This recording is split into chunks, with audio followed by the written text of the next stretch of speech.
ആരോപണം. ആപ്കി അദാലത്തിൽ ഫിലിം ഇൻഡസ്ട്രിയുടെ ലെജൻഡായ ധർമ്മേന്ദ്രയുടെ മേലുള്ള കുറ്റാരോപണം ഇദ്ദേഹം വളരെ റൊമാൻറ്റിക് ആണ് എന്നുള്ളതാണ്.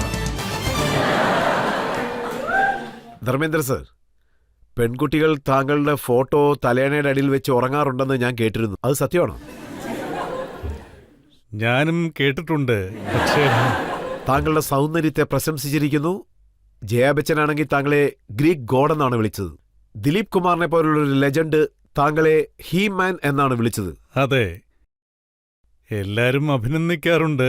പക്ഷേ ഞാൻ അത് കേട്ട് കഴിയുമ്പോൾ വല്ലാതെ എനിക്ക് ഭയം തോന്നും. അതായത് എൻ്റെ കാലിന് ബലം കിട്ടും, പക്ഷെ എനിക്ക് തോന്നും ഇവർ പറയുന്ന പോലെയുള്ള യോഗ്യതയൊന്നും എനിക്കില്ലെന്ന്. ഇങ്ങനെയൊരു പേര് കിട്ടിയാൽ അതെങ്ങനെയാണ് നിലനിർത്തുക? ഇതൊക്കെ എനിക്ക് നാച്ചുറലായി കിട്ടിയതാണ്, ഞാനായിട്ടൊന്നും വരുത്തിയതല്ല. ഞാൻ വളരെ സിമ്പിളായ ഒരാളാ. പിന്നെ ഞാനൊരു ആണാണ്. അതായത് കുസൃതി കാണിക്കുക എന്നുള്ളത് സ്വഭാവമാണ്. ഞാനെപ്പോഴും കളിയും തമാശയായിട്ട് പെരുമാറുന്നത് ഒരു പുരുഷനെന്ന നിലയ്ക്ക് അത് അതിന്റെ ഭംഗി കൂട്ടും.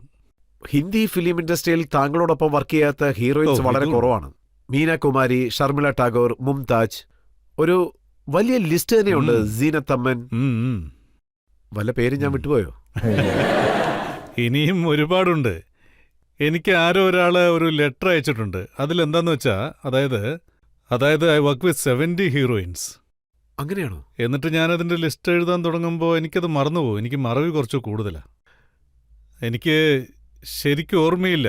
മേ ബി ഉണ്ടാവും. ആ ലിസ്റ്റിൽ ശ്രീദേവിയുണ്ട്. അതെ, ശ്രീദേവിയുണ്ട്. സീനത്തമ്മൻ, അതെ, പിന്നെ ടിംപിൾ. താങ്കളുടെ ഹീറോയിൻസിന്റെ കൂടെ തന്നെ താങ്കളുടെ മകൻ സണ്ണിയെ അഭിനയിച്ചിട്ടുണ്ട്. അതെ, അതൊരു കാലം. വേറെ ആരെങ്കിലും ആയിരുന്നെങ്കിൽ ചിലപ്പോൾ ഗിന്നസ് ബുക്കിൽ സ്ഥാനം പിടിച്ചേനെ. അച്ഛനും മോനും ഒരേ ഹീറോയിനൊപ്പം ഒരുപാട് സിനിമകളിൽ അഭിനയിക്കുന്നു എന്നും പറഞ്ഞ്. പക്ഷെ ഞങ്ങളുടെ ഗിന്നസ് ബുക്ക് ഇതാണ്. ആ ഗിനിപിക്സ് ഹീറോയിൻസ് ആണോ അതോ? അല്ല. ഞാൻ പറഞ്ഞു വന്നത് എന്താന്ന് വെച്ചാ, അതായത് ഇവരാണ്. എന്നെ സംബന്ധിച്ചിടത്തോളം ഒരു സിംപ്ലിസിറ്റി ഉണ്ട്. ഒപ്പം വളരെ റൊമാൻറ്റിക്കായ വ്യക്തി. സിംപ്ലിസിറ്റി എന്ന് പറഞ്ഞാൽ തന്നെ അതിലൊരു റൊമാൻസ് ഉണ്ട്. സ്നേഹമെന്ന വികാരമുണ്ട്. അത് തന്നെ വലിയ റൊമാൻസ് അല്ലേ? റൊമാൻസ് ഇല്ലാതെ പിന്നെ എങ്ങനെയാ? ആരംഭകാലത്ത് താങ്കളുടെ ഒരു സിനിമ, അതിന്റെ പേര് ദിൽബി തേര ഹംബി തേരെ. അതെ. ഓ, ഇത് തന്നെയാണോ ഇപ്പോഴും കണ്ടിന്യൂ ആവുന്നത്?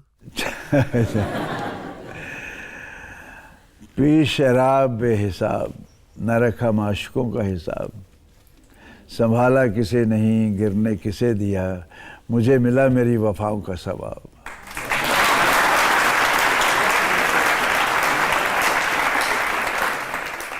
താങ്കളെക്കുറിച്ച് വളരെയധികം ചർച്ചകളുണ്ടായിരുന്നു. താങ്കൾ ആദ്യമായിട്ട് പ്രേമിച്ചത് മീനാകുമാരിയായിരുന്നു. അവരക്കാലത്ത് ഒരു വലിയ സ്റ്റാർ ആയിരുന്നു.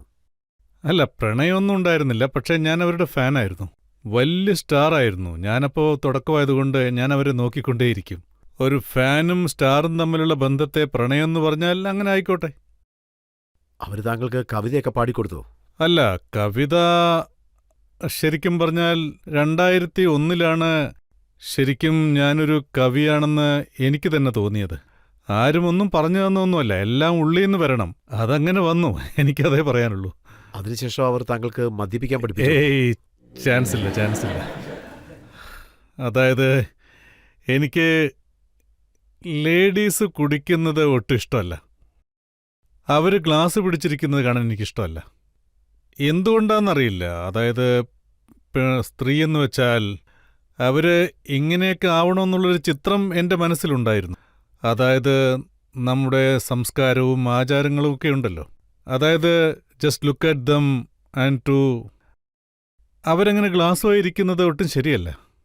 2 കഥകളുണ്ട് മീനാകുമാരി മാഡത്തിനെ പറ്റിയും താങ്കളെക്കുറിച്ചും. ഒന്ന് റസിയ സുൽത്താനിൽ കമാൽ അബ്രുഹി ഹാൻസം ധർമ്മേന്ദ്രയുടെ മുഖം എന്തുകൊണ്ട് കറുപ്പാക്കിയെന്ന് വെച്ചാൽ, കാരണം അദ്ദേഹത്തിന് താങ്കളെ ഇഷ്ടമല്ല. ആ റോൾ ശരിക്കും ഒരു നീഗ്രോയുടെ റോളായിരുന്നു. Good role. അതുകൊണ്ട് കറുത്ത നിറം വേണം. നീഗ്രോ ആയതുകൊണ്ട് വെളുത്ത നിറത്തിലായാൽ ശരിയാവില്ലല്ലോ. നല്ലൊരു റോളായിരുന്നു. യാക്കോബ് ആ റോളിനെ കുറിച്ച് ഉറുദുവിൽ എനിക്ക് പറഞ്ഞു തന്നു. ഇപ്പൊ നിങ്ങൾ പറഞ്ഞ കാര്യങ്ങളും സത്യമായിരിക്കാം. അന്ന് ഞാൻ ഇത്തരം കാര്യങ്ങളെക്കുറിച്ചൊന്നും ചിന്തിച്ചിട്ടില്ല. അല്ല, ഇത് വർഷങ്ങൾക്ക് മുൻപുള്ള കാര്യമല്ലേ, എനിക്ക് അതിനെക്കുറിച്ച് അറിയില്ല, അതുകൊണ്ടാണ് താങ്കളോട് ചോദിക്കുന്നത്. അത് പാകിസ്ഥാനിലെ കമൽ അമ്രോഹി താങ്കൾക്ക് റോൾ നൽകാതിരിക്കാൻ കാരണം അതില് മീനാകുമാരി ഹീറോയിൻ ആയതുകൊണ്ടാണോ? എല്ലാവർക്കും വളരെ ജലസാണ്. ആ ഡീറ്റെയിൽസിലൊക്കെ കടന്നു ചെന്ന അതിൻ്റെ ആ രസം അങ്ങ് ഇല്ലാതായി പോവും. ആരൊക്കെയാണോ ഹീറോയിൻസ് ആയിട്ടുണ്ടായിരുന്നത്, സൈറ ബാനു, സീനത്തമ്മൻ, മുംതാജ്, രേഖ. അതെ അതെ. താങ്കൾ കൂടുതൽ സിനിമകൾ ആരോടൊപ്പമാണ് ചെയ്തത്? വലിയ ഹിറ്റ് ആരോടൊപ്പമായിരുന്നു? ഒരുപാട് സിനിമകൾ ചെയ്തത് ഹേമയോടൊപ്പമാണ്. ഏകദേശം ഒരു 20-25ഓളം സിനിമകൾ ചെയ്തു കാണും. ഹിറ്റും സൂപ്പർ ഹിറ്റുകളും ഉണ്ടായിരുന്നു. കൂടുതലും അവരോടൊപ്പമാണ് അഭിനയിച്ചിരിക്കുന്നത്. പക്ഷേ ഞാൻ അറിഞ്ഞത് അവരോടൊപ്പം താങ്കൾ അഭിനയിക്കുന്ന സമയത്ത് താങ്കൾക്ക് കുറച്ച് കുസൃതികൾ കൂടുതലാണെന്ന്. അങ്ങനെയല്ല. കുസൃതി എല്ലാരോടൊപ്പം അഭിനയിക്കുമ്പോഴും ഉണ്ടാവും. അത് നോട്ടഡായ കാര്യമാണ്. ആ. കുസൃതി എന്ന് പറയുന്നത്, കുസൃതി ഒരു ആക്ടറിൻ്റെ ഉള്ളിൽ, അതായത് കുറച്ച് സ്വീറ്റായി പെരുമാറുന്നത്, റൊമാൻറ്റിക്കായിരിക്കുന്നത്, വികൃതി, എമോഷൻ, കരയുന്നത്, കളിതമാശ, കോംപ്രമൈസ്, ഇതെല്ലാം ഉണ്ടെങ്കിലല്ലേ ഒരു രസമുള്ളൂ. ഇതൊക്കെ എൻ്റെ ഉള്ളിൽ ചെറുപ്പം തൊട്ടേ ഉണ്ടായിരുന്നു. പിന്നെ വളരും തോറും അതും വളർന്നുകൊണ്ടിരുന്നു. സോ വളരെ വളരെ അതും വളർന്നുകൊണ്ടിരുന്നു. അക്കാലത്ത് ന്യൂസ് പേപ്പറിൽ വന്ന ഒരു ആർട്ടിക്കിൾ എന്താണെന്ന് വെച്ചാൽ, വളരെ കഷ്ടപ്പെട്ടാണ് ധർമ്മേന്ദ്രയ്ക്ക് ഹേമാമാലിനിയെ കിട്ടിയതെന്ന്. എന്തും കിട്ടാൻ ബുദ്ധിമുട്ടുണ്ടെങ്കിലേ അതിന്റെ വില മനസ്സിലാവൂ. എളുപ്പം കിട്ടിയാൽ അത് നന്നായിരിക്കില്ലല്ലോ. പിന്നെ മറ്റു ചില കഥകളും കേൾക്കുന്നുണ്ട്, താങ്കൾ അവരുടെ സെറ്റിലുണ്ടെങ്കിൽ ആ സമയത്ത് അവരുടെ പേരൻസും ആ സെറ്റിലേക്ക് വരുമെന്ന്, കാവലിന് വേണ്ടി. ഒരു കാര്യത്തെക്കുറിച്ച് നമ്മൾ കൂടുതൽ ആലോചിച്ചാൽ അതെന്നെ സംബന്ധിച്ചിടത്തോളം, രജത് സാർ, അതിന്റെ സൗന്ദര്യം നഷ്ടപ്പെടുമെന്നേ ഞാൻ പറയൂ. ज़ाती जिंदगी रहे पोशीदा, इसी में इसकी खुशनुमाई है. हो जाती है नीलाम चौराहे पर सरेआम जब जब आई है.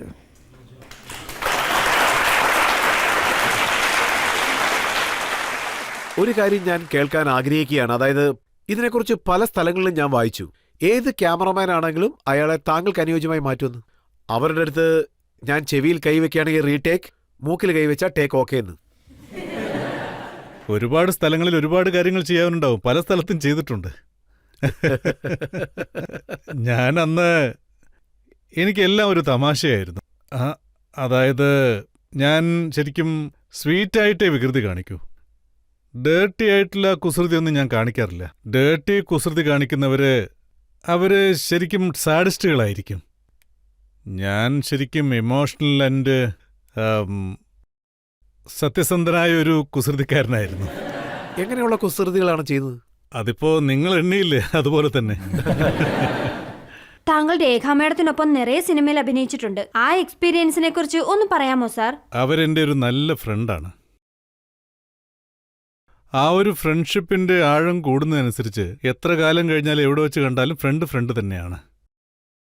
അതിൽ ഒരു തരത്തിലുള്ള സ്റ്റേജസും ഉണ്ടാവില്ല. ആ സ്നേഹത്തിനൊരു അളവെന്നതില്ല. സ്നേഹം ഉണ്ടെങ്കിൽ മാത്രമേ സ്നേഹബന്ധം വളരൂ, അല്ലെങ്കിൽ ഫ്രണ്ട്ഷിപ്പില്ല. ഇപ്പോഴും അതേപോലെ അതേ ലെവലിൽ ഞങ്ങൾ കണ്ടുമുട്ടാറുണ്ട്. ഞാൻ എൻ്റെ അടയാളം രേഖപ്പെടുത്തി ഇൻഡസ്ട്രിയിൽ. എല്ലാവരും എന്നെ 10-20 വർഷങ്ങൾക്ക് മുമ്പ് എങ്ങനെ കണ്ടിരുന്നോ ഇപ്പോഴും അതുപോലെ തന്നെയാണ് കാണുന്നത്. കാരണം എൻ്റെ ഫ്രണ്ട്ഷിപ്പ് എങ്ങനെയെന്ന് വെച്ചാൽ, സ്പോട്ട് ബോയ് തൊട്ട് ഫൈനാൻഷ്യർ വരെ ഉണ്ടാവും. ഫൈനാൻഷ്യർ എന്ന് പറയാൻ പാടില്ല, പക്ഷെ സ്പോട്ട് ബോയ് മുതൽ പ്രൊഡ്യൂസർ വരെ ഉണ്ടാകും. ഞാൻ എല്ലാവരോടും ഒരുപോലെയാണ് പെരുമാറാറുള്ളത്. പ്രൊഡ്യൂസറോടും. രേഖയെക്കുറിച്ച് ചോദിക്കുമ്പോൾ താങ്കൾ വേറെ എന്തൊക്കെയോ പറയും. രേഖ ശരിക്കും സുന്ദരിയായ ഒരു പെണ്ണാണ്.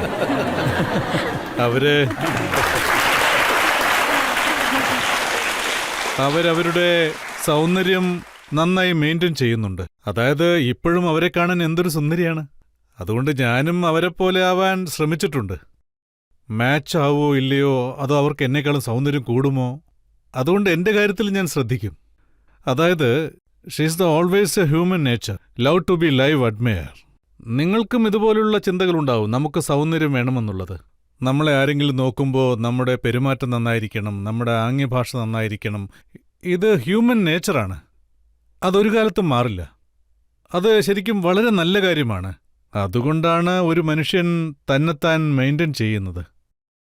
സീനത്തമ്മനെയും താങ്കൾക്ക് ഇഷ്ടമാണോ? അപ്പൊ എന്നെ വിടാനുള്ള ഉദ്ദേശമില്ല അല്ലേ?